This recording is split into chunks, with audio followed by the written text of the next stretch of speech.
привет! Невозможно представить пасхальный стол без творожной пасхи. Готовят их по-разному.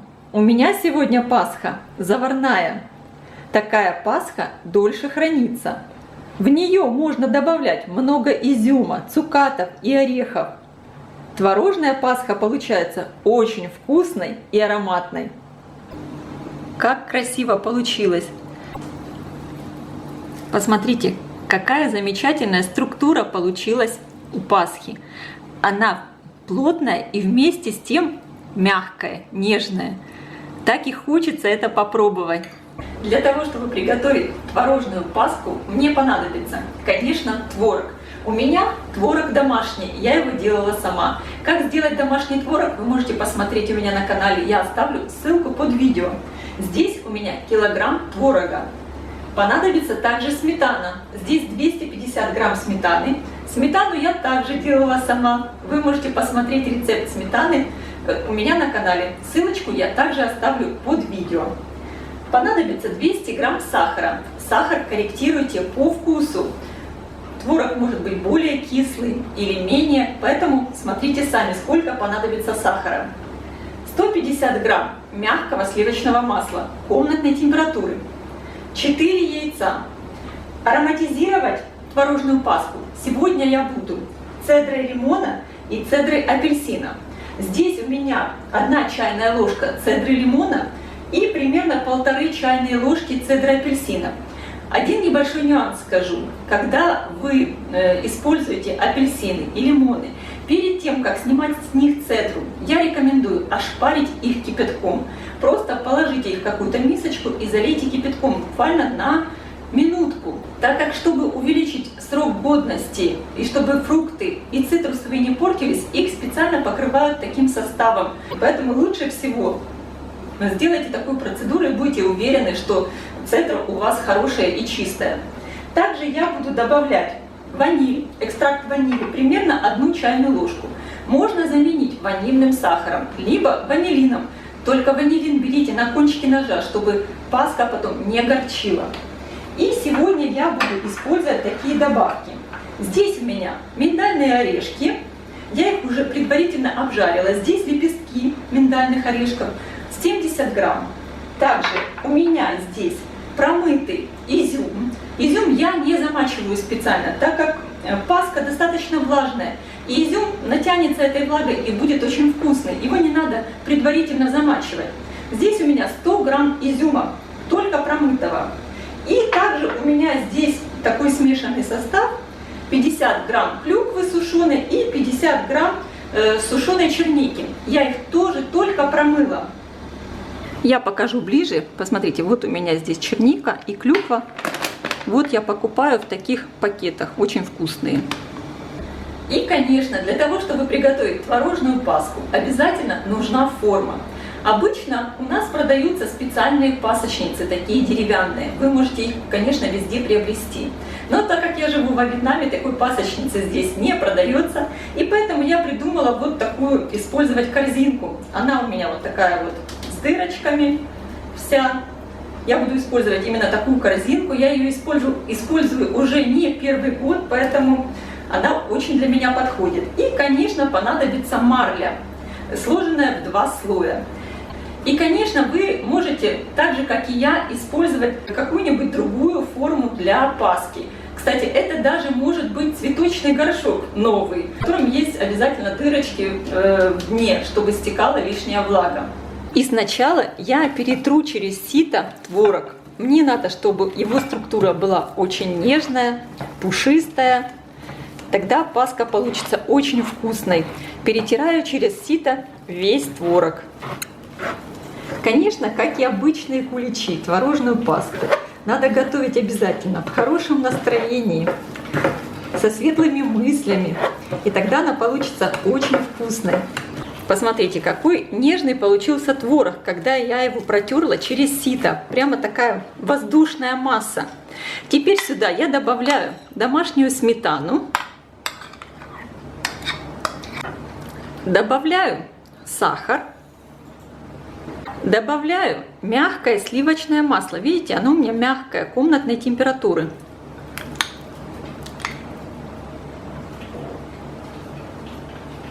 Добавляю цедру апельсина, цедру лимона.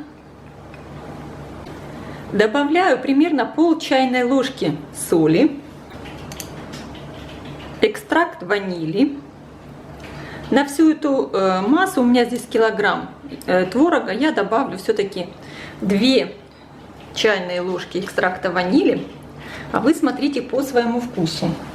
И также сюда я добавляю яйца. Яйца я разбиваю отдельно в мисочку, чтобы точно знать, что не попадется плохое яйцо. По очереди добавляю все яйца. Теперь всю эту массу я сначала перемешаю ложкой, а затем взобью миксером, чтобы убрать все комочки, чтобы масса получилась такой однородной. Сначала все перемешиваю. Так уже пахнет хорошо. Здесь и ваниль, и цедра. Просто замечательно.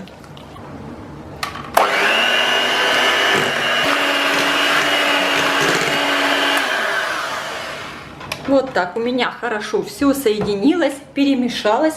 И сейчас всю эту массу творожную мне надо заварить. Творожную массу я пересыпаю в кастрюлю с толстым дном. Творожная паска у меня заварная. И это очень хорошо, так как здесь присутствуют сырые яйца.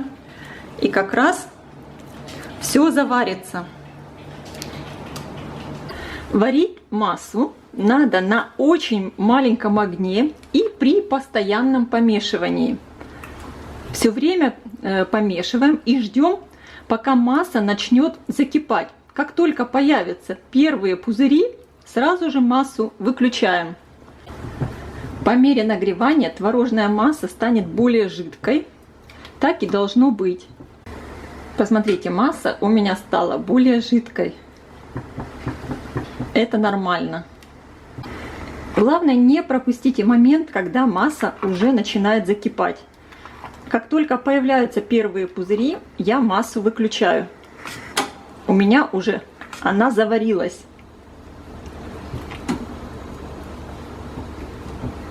Сейчас творожную массу надо полностью охладить до комнатной температуры. Чтобы быстрее шел процесс охлаждения, я поставила кастрюлю в миску со льдом, с водой и льдом. И у меня так масса сейчас быстро остынет. И я сразу ее поставлю в холодильник. Теперь происходит обратный процесс. По мере того, как масса охлаждается, она становится более густой. У меня масса остыла до комнатной температуры. Я закрою ее пищевой пленкой прямо в контакт и отправляю в холодильник, чтобы она окончательно и хорошо остыла. У меня прошло 2 часа. Творожная масса полностью остыла. И мне осталось вмешать в нее орехи и сухофрукты. Также я уже подготовила мою пасочницу. Я застелила ее влажной марлей. Застелить надо постараться так, чтобы не было складочек. Тогда паска получится красивой. Установила пасочницу на тарелку. И теперь я вмешиваю в творожную массу орехи, изюм и сухофрукты. Посмотрите, какая масса стала после того, как она постояла в холодильнике.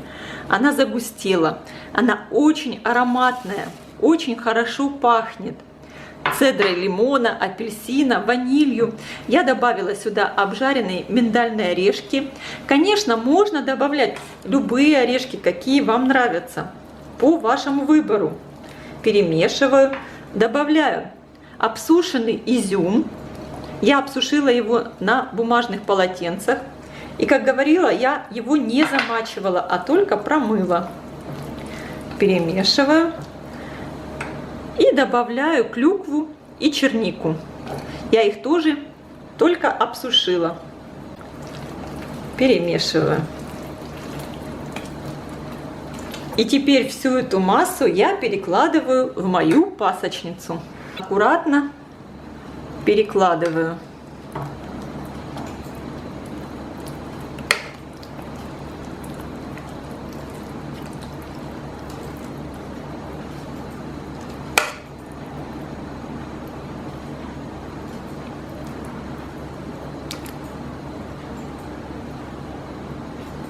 Вот у меня получилась как раз полная пасочница. Даже до самого конца, вы видите, у меня тут чуть-чуть немножечко осталось. Это я как раз попробую. Это очень вкусно. Сильно до верха не закладываю, чтобы можно было хорошо прижать гнетом. Сейчас я аккуратно закрываю марлю. Ровненько, чтобы было все. Постараться, чтобы был такой ровный слой получился. И сверху я здесь сейчас установлю, вот у меня как раз крышечка по размеру. Просто пластмассовая крышка. И сверху ставлю гнет. Вот у меня здесь банка с водой. И я устанавливаю сверху. И теперь мою паску я отправляю в холодильник примерно на сутки. Можно даже больше, чтобы она хорошо утрамбовалась там. Лишнюю влагу надо обязательно выливать. То, что будет появляться здесь в тарелке. Обязательно сливать. Так что заглядывайте в холодильник и следите за этим. У меня прошли сутки. И моя творожная пасха уже готова. За это время я несколько раз сливала накопившуюся в тарелке жидкость. Не забудьте об этом также. И сейчас пасху аккуратно извлечем из формы. Я снимаю вот эту верхнюю крышечку, которая у меня была, и открываю марлю. Посмотрите, как пасха хорошо утрамбовалась. Сейчас я переверну ее на блюдо и буду снимать форму. Вот так быстрым движением буду переворачивать.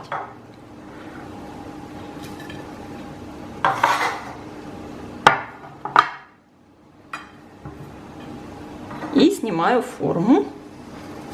Теперь аккуратно снимаю марлю. Аккуратными движениями. Вот таким образом снимаю. Посмотрите.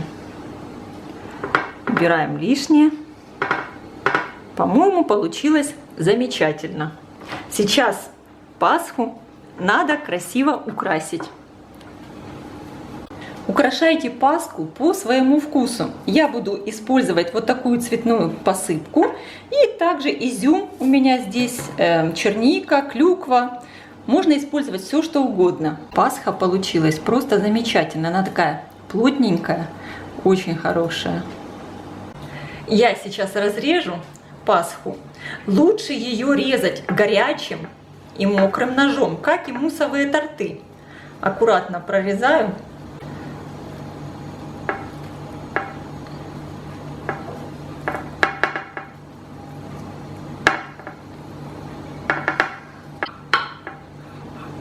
Я достаю кусочек Пасхи. Посмотрите, это просто замечательно. Как красиво получилось. Много орехов, много изюма. Это очень вкусно и ароматно. Благодаря тому, что Пасха стояла целые сутки в холодильнике под прессом, видите, как она хорошо держится. Творог хорошо держит форму. Очень аппетитно. Посмотрите, какая замечательная структура получилась у Пасхи. Она плотная и вместе с тем мягкая, нежная. Так и хочется это попробовать. Я пробую.